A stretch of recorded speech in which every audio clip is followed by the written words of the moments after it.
Hi friends, evening ஸ்நாக்ஸுக்கு ஒரு ஹெல்த்தியான ஸ்நாக்ஸ் ரெசிபி எப்படி செய்யலான்னு பார்க்கலாமா?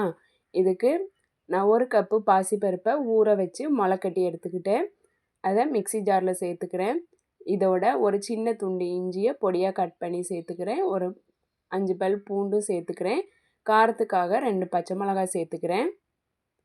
ஒரு 10 மிளகும் சேர்த்துக்கிறேன். இதோட ஜீரகம், தேவையான அளவு உப்பு சேர்த்து தண்ணி சேர்க்காம இந்த மாதிரி நல்லா கொரன்னு அரைச்சி எடுத்துக்கிறேன். இப்போ இதை ஒரு பாத்திரத்தில் மாற்றிட்டு இதோட ஒரு பெரிய வெங்காயத்தை பொடியாக கட் பண்ணி சேர்த்துக்கிறேன். இதோட கொஞ்சமாக பீட்ரூட் துருவல், கேரட் துருவல், கொஞ்சம் முட்டைக்கோஸும் கட் பண்ணி சேர்த்துக்கிறேன்.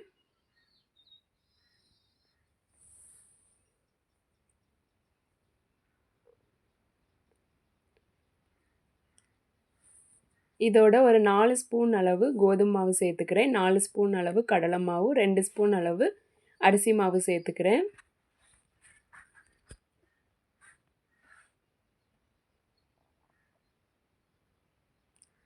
சேர்த்து நல்லா மிக்ஸ் பண்ணி பிசைஞ்சு எடுத்து வச்சுக்கிறேன். உப்பு ஆல்ரெடி அரைக்கும்போது சேர்த்துக்கிட்டனால இதில் சேர்க்கலை. இந்த அளவு நல்லா பிசைஞ்சிட்டு வடை மாதிரி தட்டி எடுத்து வச்சுக்கிறேன்.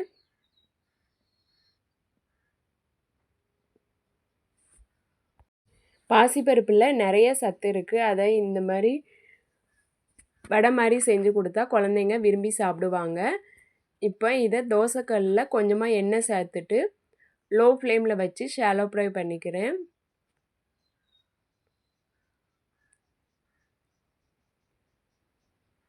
நல்லா மூடி வச்சு லோ ஃப்ளேமில் ஒரு 15 மினிட்ஸ் 2 சைடும் வேக விட்டு எடுத்தால் சூப்பரான பாசிப்பருப்பு வடை ரெடி.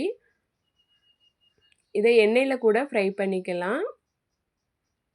இந்த மாதிரி நீங்களும் உங்கள் குழந்தைங்களுக்கு செஞ்சு கொடுத்து பாருங்கள். இந்த வீடியோ உங்களுக்கு பிடிச்சிருந்ததுன்னா லைக் பண்ணுங்கள், சப்ஸ்கிரைப் பண்ணுங்கள், கமெண்ட் பண்ணுங்கள், ஃபாலோ பண்ணுங்கள். உங்கள் ஃப்ரெண்ட்ஸுக்கும் ஷேர் பண்ணுங்கள். தேங்க்யூ.